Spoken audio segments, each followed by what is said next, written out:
Hello. So today I want to talk about information, intellectual property, and accreditations.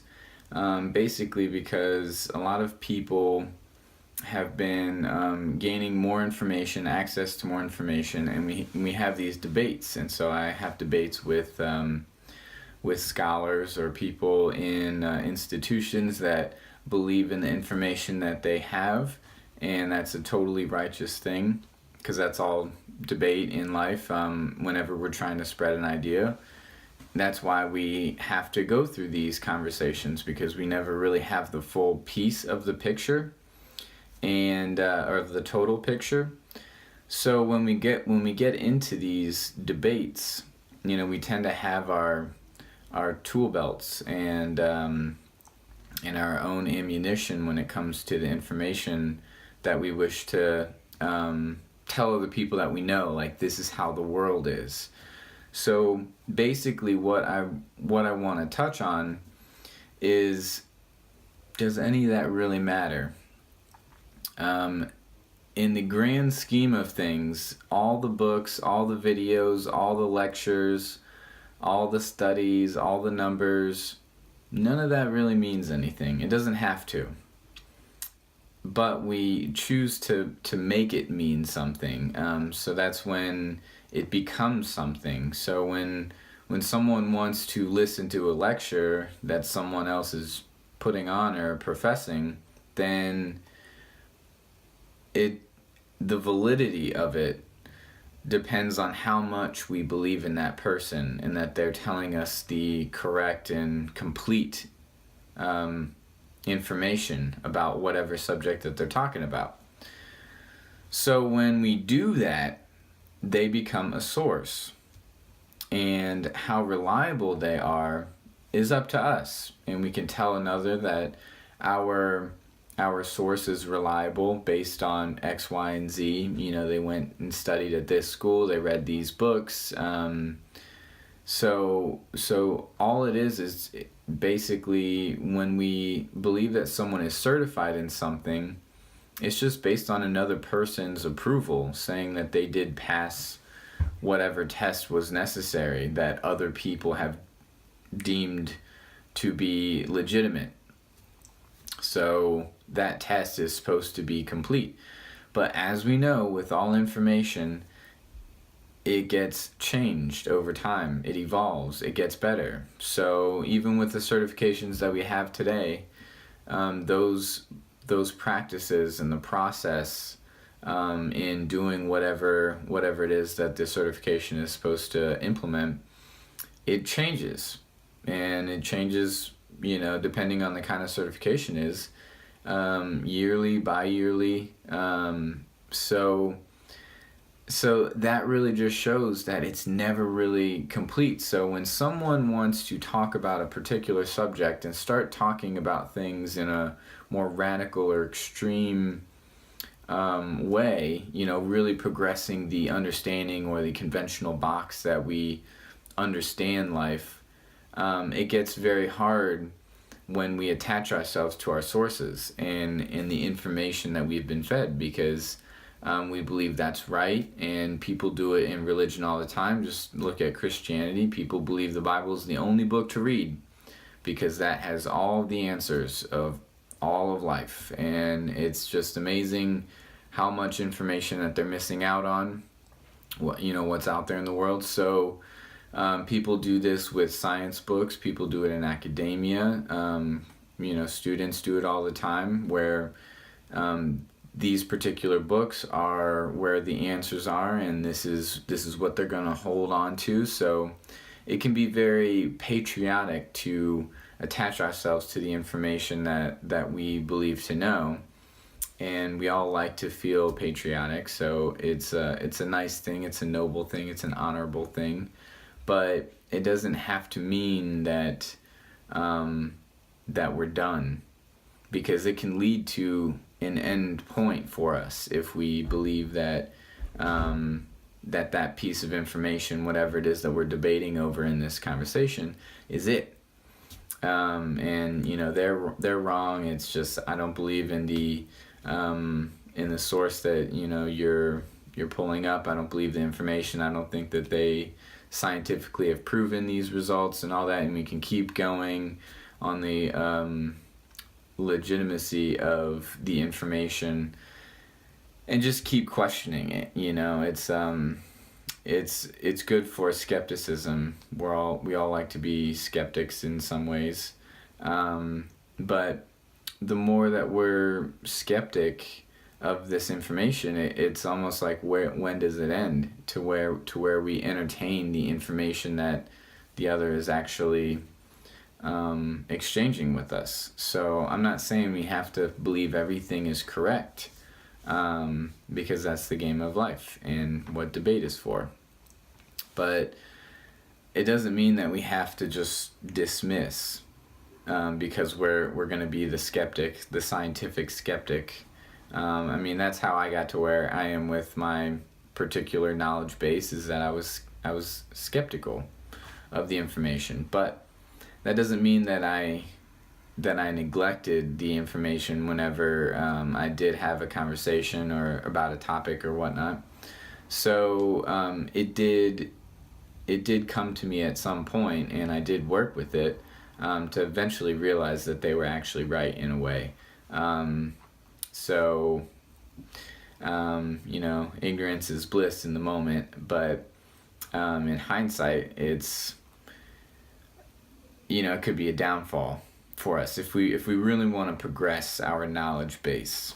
So based on that, based on what we believe to be the answers, that's the reality that we live in.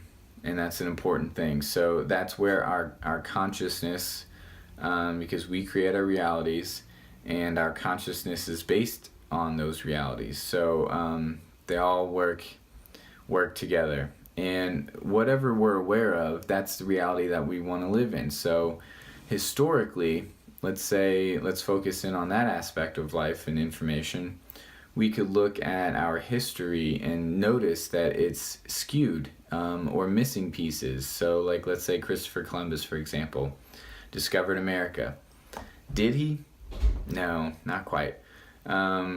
There's more to it. So he did travel to America, sort of, but there were people there before him, and there were people before those people. And then there were animals before those animals. So it really just depends on how you want to define the understanding of discovering America. And it's based on all these little details.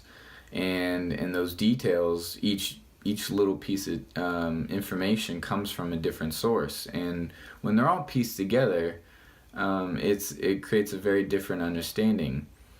But if we focus in on just our particular source of, let's say, Western academia in elementary school and high school and whatnot, it came from a bunch of white Europeans, which is what Christopher Columbus was. And so we live in that reality where most people believe Christopher Columbus was the first one on this continent.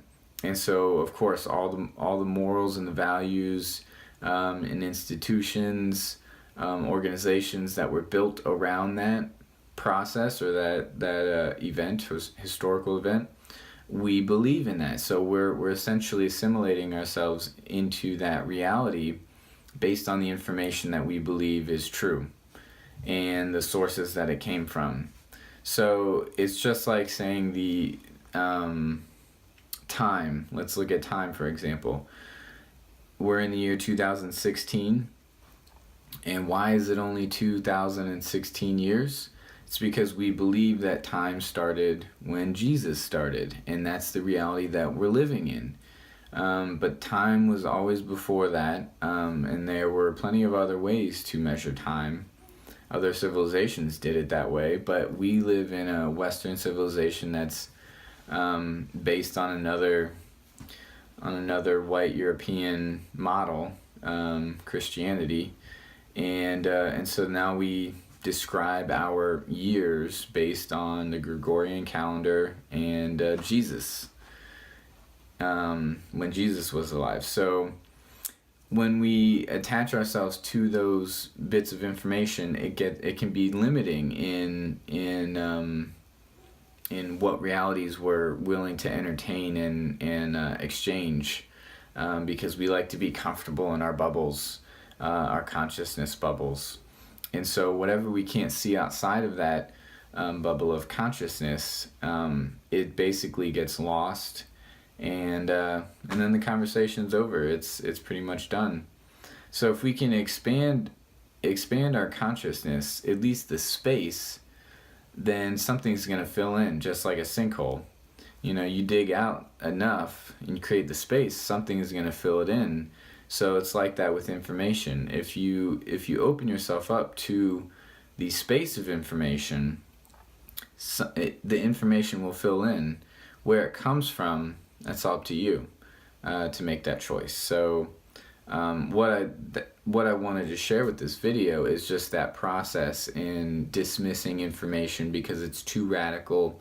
It's outside of our understanding. We don't necessarily give the same sort of respect for different sources that we're not used to. It might not seem relevant to us in our time or in our period of understanding life and what's going on. So there are all these factors that play into why we could be limiting what we understand in this world. And in a time where the internet can give us, it's the biggest library, so a lot of us can have access to such information. It's very useful to have this tool of being open and entertaining information. I'm not saying you have to believe in it, but at least there is some sort of respect given to those sources, no matter how radical they are and how far they stretch outside of our own personal understanding. But it's just really being able to open ourselves up to that. And in this chaotic world where information is flowing so many different directions, between information, disinformation, truth and false, it gets hard to really figure out, where to go with it all. So, like I said, just be open to it, but don't necessarily, you don't have to believe in everything you hear, because that can be draining. But it also can be very limiting if we just dismiss every little bit because we know it's all in this one little book or whatever source, because they're all just sources written by other people or made by other people. Every book, every video, every lecture, scroll, whatever, all these forms of communication, they're all written by people that had beliefs in the information that they were disseminating. So that's all it comes down to. They believed in this information. So this information is based on a belief system, just like any sort of educational institution. That institution believes in that particular information, and so then that's what they feed, and that's what the people believe in. And not everyone believes in it, but that's your choice. So I'm just trying to provide a tool to help out in this day and age, where information is so crazy and so vast. So I hope you can do something with that. As always, thank you for doing what you do, and I hope you enjoy the rest of the day.